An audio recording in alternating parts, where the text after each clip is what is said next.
Hey everyone, welcome back to the Finance Capital, the podcast that makes money make sense, especially for teens and for young adults just starting their finance journey. I'm Jasraj, and I'm your host for today. We're digging deep into one of the most important skills in life that you can develop, budgeting. Not just the basics, but how to master it. Stick to it and even have fun with it. Our episode today is called Budgeting Like a Pro, Tools and the $100 Challenge. And to help us all break it down, I'm joined with a special guest, Hardeep Tulsi, a seasoned financial manager and an investor who helped a ton of people from all walks of life to get control of their money. Please welcome Mr. Tulsi. So glad to have you here. Thank you so much, Jayashraj. I'm really excited to be here and dive into this topic. Budgeting is like the foundation of everything in personal finance. It's often misunderstood and even avoided, but honestly, once you get the hang of it, it's liberating. I'm looking forward to sharing some stories and strategies with you today. Absolutely. So many people hear budget and immediately think restriction or no fun allowed. But you said before that budgeting is more about clarity and freedom. Can you unpack that mindset a bit? Definitely.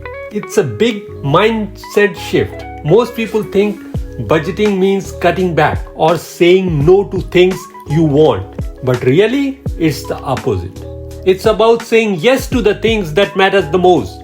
When you budget, you are telling your money exactly what to do before you even get it. It's like giving your money a job so it can work for you. Think about it like this. If you don't have a budget, you are kind of letting your money drive while you are asleep in the back seat. You don't know where it's going. But when you create a budget, you are in the driver's seat, choosing the route and the destination you want. That kind of control brings peace of mind, reduces stress, and helps you make choices that align with your goals. That's so true. I can relate. When I first started budgeting, it felt like a chore. But after a while, I realized it's a powerful tool to help me buy the things that I really want and avoid wasting money on stuff that didn't matter. Plus, it helps you build good habits early on. Exactly. And habits are the key. The sooner you start, the easier it gets. Budgeting is like exercising a muscle. The more you do it, the stronger and more automatic it becomes. Okay, let's jump into some methods. There are a ton out there. I know the 50-30-20 rule is super popular, but you also swear about all of the other approaches like the zero-based budgeting and the envelope method. Can you please walk us through these mechanics and how you recommend what someone should pick? Sure thing. The 50-30-20 rule is a great place to start. It's simple. 50% of your income goes to needs, things like food, transportation, and maybe some bills if you have them. Then 30% is wants, things that make life enjoyable, like going out with your friends or entertainment. And 20% goes to savings or paying down the debt. Now, for teens or young adults like you, who don't have rent or many fixed expenses yet, you can tweak those percentages. Maybe 40% savings, 30% wants, and 20% future goals like college funds or investment, and 10% goes to charity or giving back. What's great about 50-30-20 is it's flexible and easy to remember. Yeah, that flexibility is important. But what about the envelope method? I have heard it's more hands-on. That's right. The envelope method is a physical or digital way of budgeting. That's really tactile. Say you get $200 for the week. You divide it into envelopes labeled like food, fun, clothes, savings, etc. When the cash in one envelope is gone, that's it for that category until the next budgeting period. It's powerful because it creates natural limits and forces you to think before you spend. If you want the new game but your fun envelope is empty, you have to decide if it's worth shifting money or waiting. Digital apps like Good Budget replicate this. is especially helpful for people who want to control impulse spending and keep track visually. I also actually started using a version of this recently, digitally tracking categories. It made me realize how often I was overspending on snacks or chai. Exactly. Awareness is half the battle. Then there is a zero-based budgeting, which I really love for its precision. This method assigns every dollar a job.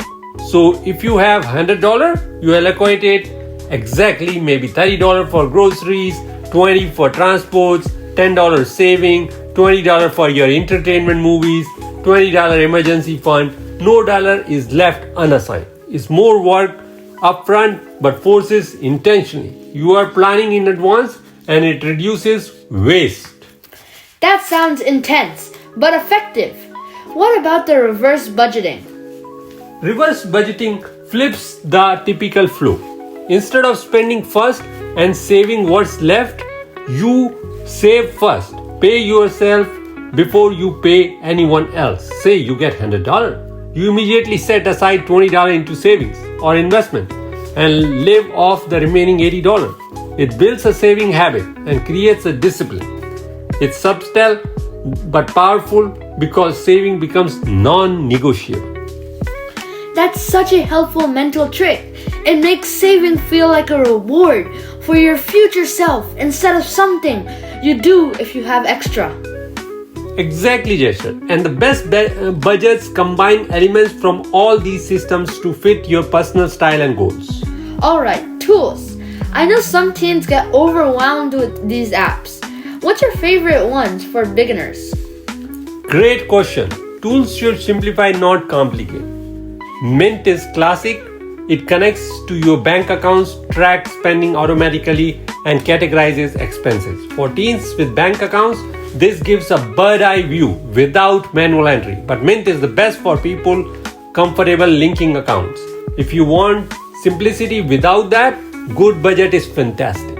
It uses the envelope method digitally, so you enter cash inflows and allocate to envelopes. It's very visual and straightforward. You need a budget. That's YNAB. It's a bit more advanced. But highly recommend it. It teaches you to live off last month's income and plan ahead. It's a game changer for the long-term budgeting but requires some learning. For teens still building trust or under parental supervision, Greenlight and Step are debit card apps with built-in budgeting and parental controls. You can track spending live, set limits, and even earn cashback. If you like being hands-on and want to customize, Google Sheets or Notion can be powerful. You build your own trackers, charts, and formulas. I love spreadsheet for the control and transparency. I love that. I'm a spreadsheet nerd myself, but some of my friends prefer the simplicity of Greenlight. It's cool how you can actually watch your money move in real time. And that makes budgeting less intimidating, right? Totally, Jasha. Budgeting should never feel like punishment. The right tool helps you feel empowered. Okay, now, the $100 challenge. I love this because it's super practical. It's a super practical exercise. Break it down all for us, Mr. Tulsi. Sure, the $100 challenge is a simple but powerful way to practice budgeting with real or pretend money. You start with $100. Imagine it's your paycheck or weekly allowance. The challenge is, how do you split this $100 intentionally? Not just spending it randomly, but allocating every dollar according to your priorities. Let's take an example. $40 into your savings, meaning for emergency funds and future goals. $25 into personal spending like fun and hobbies. $20 into essentials like school supplies or food that you like. $10 into investing, even if it is smaller. $5 into giving or charity that you do when you go to any of these places where you can give the charity. This breakdown is just an example. What matters is you make the decision yourself. It forces you to confront your priorities and think critically about the trade-offs. I tried this with my cousin recently, and it was eye-opening. He really struggled to cut down on the personal spending and save more. Wanted to spend most of it on games and eating out. That's common struggle. The $100 challenge shows that budgeting isn't about deprivation. It's about balance. You don't have to cut out fun, but you do have to prioritize. Maybe you spend less on some weeks to save for something bigger. And teens who might think the $100 isn't a lot, it really is about the mindset, right? How to allocate any amount initially. Exactly, Jason. The $100 is a simple model, but it works for any skill. The skill is what counts. Let's get real. Why are some common budgeting challenges you have seen, especially for young people, so difficult? And how do you help them overcome this? Great question, Jason. One big challenge is impulse spending. The teens often spend money because of peer pressure or ads. Social media shows everyone living flashy lives, so it's easy to want things now. Another is not tracking spending. If you don't know where your money goes, you can't budget effectively. Sometimes it's also about the mindset, believing I don't make enough to budget or budgeting is boring. I help clients by focusing on small wins and awareness. For impulse spending, we set strict categories with envelopes or app limits. For tracking, I recommend journaling expenses even just for a week to see the patterns. And mindset, we work on framing budgeting as a way to get more of what you want, not less. Love that. It's so easy to get discouraged, but small wins really add up.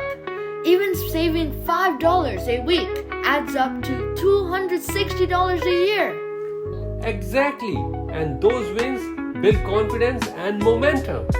So how do you make budgeting stick? I know a lot of people start then quit. What's your advice to make them stay consistent? Consistency is key, but it doesn't have to be perfect. First, keep it simple. Don't overcomplicate with 50 categories. Start with the board buckets like needs, wants, and savings. Second, schedule regular check-ins, maybe once a week or every 2 weeks. 5 minutes is enough to adjust and reflect. Third, make it fun. Add rewards or treats in your budget. That way, you are not punishing yourself. Fourth, use visual trackers, charts, stickers, graphs to see your progress, the motivation that matters.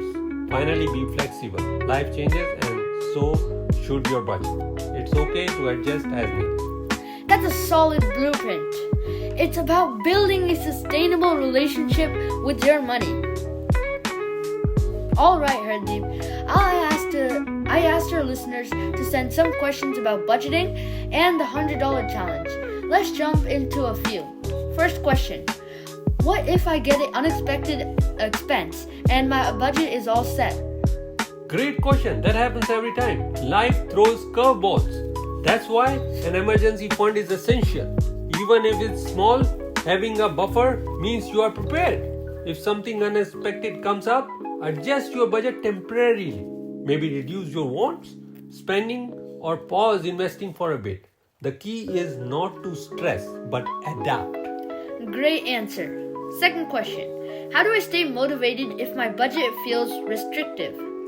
Motivation comes from focusing on why you budget. Think about your goals, saving for college, buying a car, or plan travels. Also, budget for fun. Your budget isn't a prison. Include things like that make you happy. Celebrate small milestones. Okay, last one. How do I convince my parent to help me start budgeting? Open communication is the best. Show them you are serious. Use apps like Greenlight that allow parents to track and guide. Explain how budgeting will help you learn responsibility and avoid money mistakes later. Mr. Tulsi, this has been incredible. Any last wisdom for our listeners before we wrap up? Start today. Even if it is small, track your spending for 1 week. Then try the $100 challenge. Real or pretend money. you will see how powerful it is to take control. Remember, budgeting is not about perfection, it's about progress. Perfect. And listeners, your challenge this week is to try the $100 challenge yourself. Share your results on our socials at the Finance Capital 1. Thanks again, Mr. Tulsi, for all your insights. Thank you, Jayshraj. It's been a pleasure talking to you. And thank you for tuning in. Don't forget to subscribe, share, or leave a comment if you found value today. Until next time, keep growing your money smart and budgeting like a pro. Thank you.